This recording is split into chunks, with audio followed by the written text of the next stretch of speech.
La question du travail est au cœur des préoccupations dans toutes les missions que l'on mène. Et donc forcément, il s'agit pour nous d'être cohérents. Nous, le point, on le pose comme un point d'harmonie nécessaire entre ce que peuvent être les aspirations personnelles que chacun d'entre nous peut avoir dans la représentation du travail, et donc le nôtre ayant beaucoup de sens. Forcément, on arrive à construire des trajectoires très longues.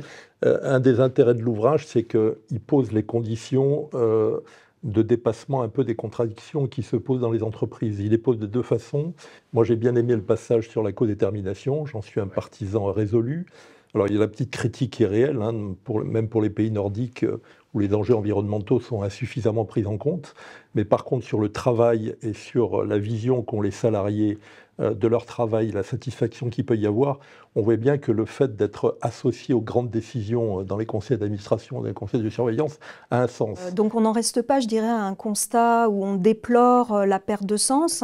On a cherché à donner quand même des notes positives, tout en étant très clair sur le fait qu'il n'y a pas de baguette magique, il n'y a pas une solution, mais qu'il y a dans la société, dans les organisations, de manière émergente ou déjà présente, des pistes pour redonner du sens au travail.